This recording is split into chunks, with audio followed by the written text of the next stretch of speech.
Oh yeah, start video. Hi, Anthony. You all right? You okay? Yeah, good. You? Yeah, very good, thank you. Sounds like you've had better mornings. Oh, Yes. mate, we just had the worst bit of news. We had all our company records, like private records, on a stick, and they've actually taken that, which is worse than the 3K.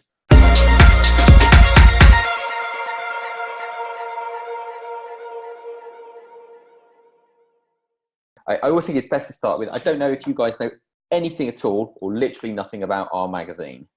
Oh, I love your Yeah. magazine. I think Yeah. the magazine's brilliant.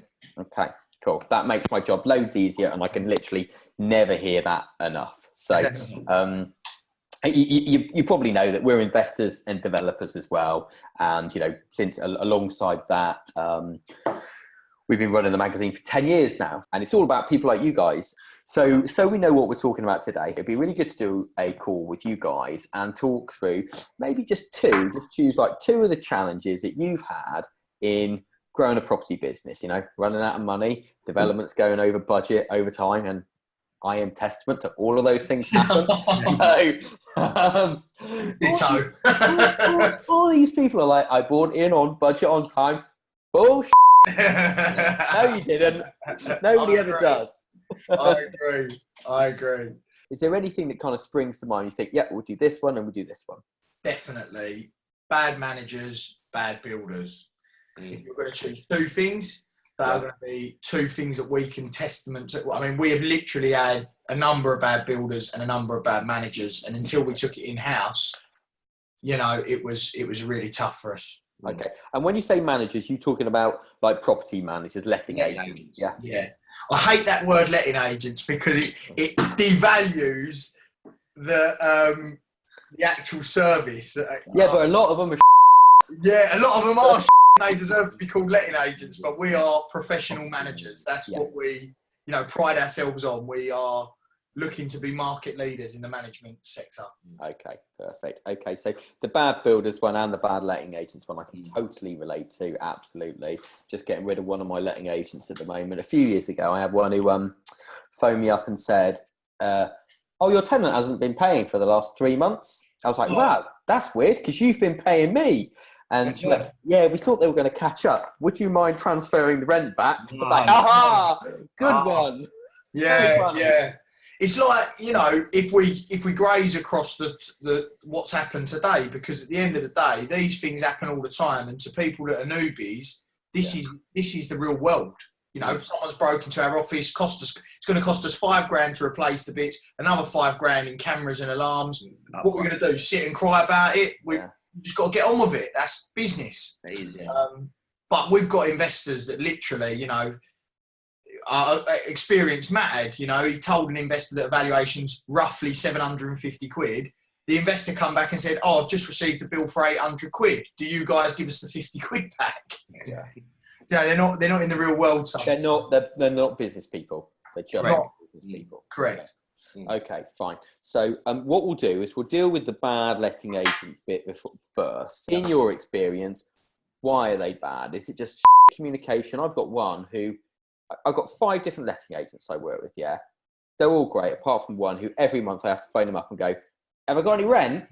No. That's bad. You know.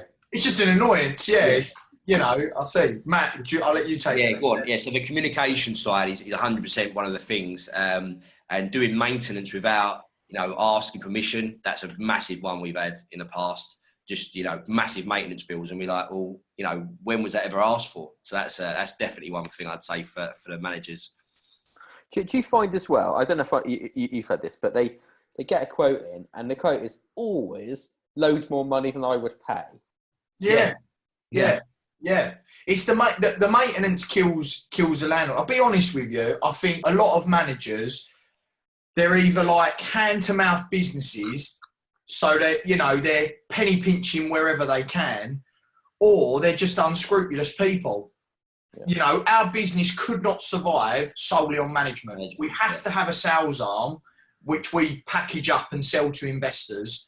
We have to have that arm, because what we do from that arm is we take a percentage of that money, put it into our management business to help increase staff levels so that the service stays. So how many places are you guys managing at the moment? 200. Okay. We're managing like 5 serviced accommodation, quickly going to jump to 20. We've got 2 management companies, one for SA, one for management, and we're just splitting the team up now, taking 2 of the cleverest girls, separating them. You run the SA, you run them. It's useful for us to give you a quick synopsis of our whole company, so you've got an understanding of that. Yeah, I mean, I had a quick look on the website this morning, but it would help. Yeah, the website's not great, to be honest. Yeah, so we're in the middle of upgrading that. But, right, so we've got 3 companies. Like Stevie said, the third company is split up into 2 companies.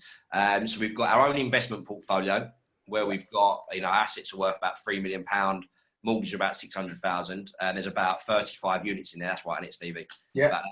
Then we've got our cash business, which is our trading business, which is where we source a lot of properties in a turnkey style, which is like, we'll find the property, usually it's heavily discounted, and then we'll refurbish it for our team of builders.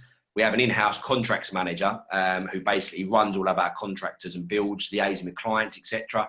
And then we've got the letting agency, which then is the third part of the turnkey style, which is passed along to our third business, which is the letting agency, which we've now just subdivided into 2 companies, one for serviced accommodation and one for lettings. Okay, brilliant. Okay, and on the sourcing side of things, is that single lets or HMOs or whatever? All kinds of strategies. So mainly we're based in the Fylde Coast. So you can probably tell from my accent, I'm not actually from Blackpool, neither is Stevie, but we moved up here 3 years ago. We've been investing here for just touching 5 years now. But I've moved here 3 years ago myself, and we've built a team round up here. So we do buy-to-lets, a lot of blocks of flats, commercial conversions, lease options, land development. So we do all kinds of stuff. We've done everything. We offer a whole spectrum. On the builder side of things, is it just them letting you down, walking off site, going bust? We've had all of that. All of it, yeah. We've had all of them. We've had 7 builders and I think 7 bad ones.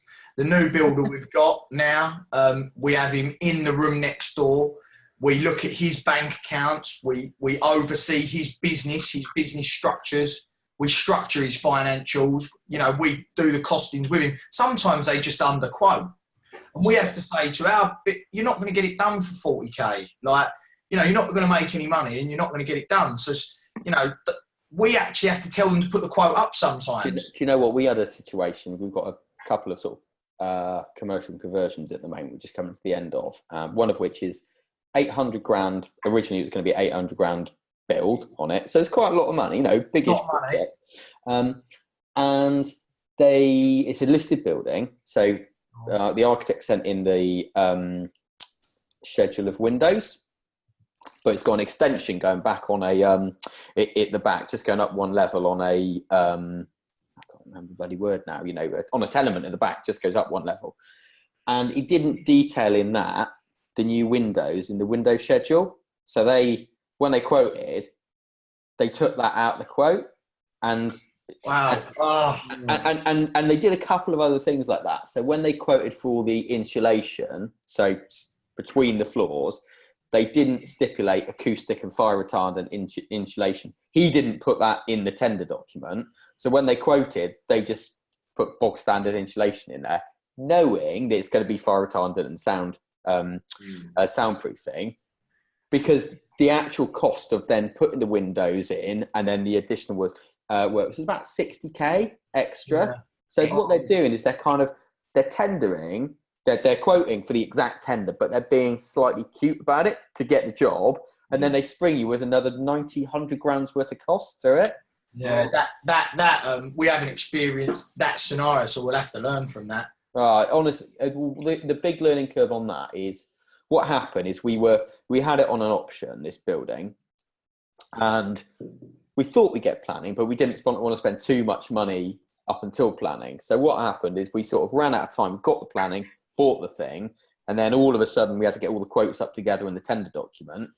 Whereas the learning point was actually we should have done a lot more work up front and got the exact tender document, covering every bloody screw in it and almost on a design and build contract. Because they ended up, we ended up going like 200 grand over budget on the build. And you know what? I'll be honest with you. It's happened on my house. I built this house that I'm sitting in now, and the architect, to give him his dues, he said, look, you should spend 3-4 months planning this, what you're doing. And I didn't.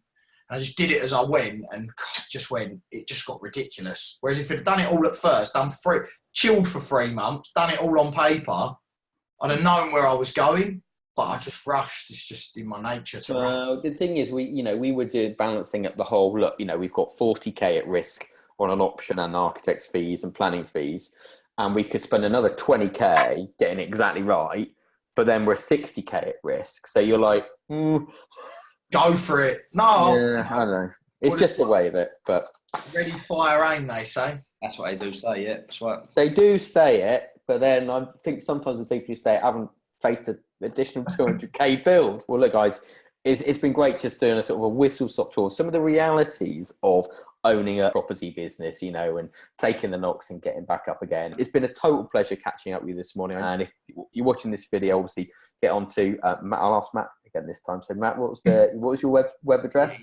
Fabrikpropertygroup.com. Fabrikpropertygroup.com. And obviously, if you want to get your first copy of your Property Network magazine completely free of charge, you can do so. Just go to yourpropertynetwork.co.uk, and we'll catch up with you again in some more of these videos. Thank you.